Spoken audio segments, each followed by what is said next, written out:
50 কোটি টাকার রাস্তা প্রকল্পে বদলে যাচ্ছে বসিরহাট। উদ্যোগে মহকুমা শাসক। দ্রুত বদলে যাচ্ছে বসিরহাট শহরের চেহারা। দীর্ঘদিনের যোগাযোগ সমস্যার সমাধানে প্রায় 50 কোটি টাকা ব্যয়ে বসিরহাট পৌরসভার বিভিন্ন ওয়ার্ডে বৃহৎ রাস্তা নির্মাণ ও সংস্কার প্রকল্পের কাজ শুরু হয়েছে। প্রশাসনের এই উদ্যোগে স্বস্তির নিঃশ্বাস ফেলেছেন শহরের বাসিন্দারা। উত্তর 24 পরগনা জেলার বসিরহাট মহকুমার মহকুমা শাসক জেসমিন কৌর বর্তমানে বসিরহাট পৌরসভার পৌর প্রশাসকের দায়িত্বে রয়েছেন। পথশ্রী প্রকল্পে শহরের পরিকাঠামো উন্নয়নের লক্ষ্যে এই বড় প্রকল্প হাতে নেওয়া হয়েছে। আমার এখানে 99 টোটাল স্কিমস আছে 23টা ওয়ার্ড নিয়ে।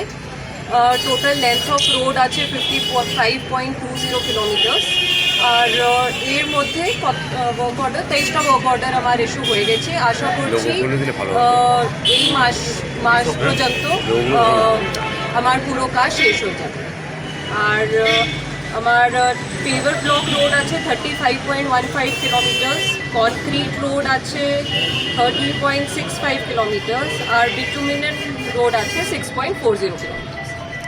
পরিকল্পনা অনুযায়ী মোট প্রায় 55.2 কিলোমিটার রাস্তা তৈরি এবং সংস্কারের কাজ শুরু হয়েছে এবং আগামী এক মাসের মধ্যেই কাজ সম্পূর্ণ করার লক্ষ্য নির্ধারণ করা হয়েছে। এই প্রকল্পে 31.15 কিলোমিটার পেভার ব্লক রাস্তা, 13.65 কিলোমিটার কংক্রিটের রাস্তা এবং 6.4 কিলোমিটার বিটুমিনাস রাস্তা নির্মাণ করা হবে। নতুন এই রাস্তাগুলি পৌরসভার বিভিন্ন ওয়ার্ডকে আরও কার্যকরভাবে সংযুক্ত করবে, ফলে শহরের অভ্যন্তরীণ যাতায়াত হবে সহজ ও দ্রুত। এই প্রকল্পগুলোর মধ্যে দিয়ে আমাদের এই 23টা ওয়ার্ডের প্রত্যেকটা ওয়ার্ডেই কাজ হবে এবং উনি যেটা বললেন যেভাবে ওয়ার্ক অর্ডার দেওয়া শুরু হয়ে গেছে, 75টা ওয়ার্ক অর্ডার আমাদের পেন্ডিং এই মুহূর্তে আছে। আমরা এই এক সপ্তাহের মধ্যে আশা করছি সেই 75টা ওয়ার্ক অর্ডার দিয়ে দিতে পারব। বিগত সময়ে পৌরসভার বিরুদ্ধে একাধিক অনিয়মের অভিযোগ ওঠার পর প্রশাসনিক দায়িত্ব মহকুমা শাসকের হাতে ন্যস্ত করা হয়।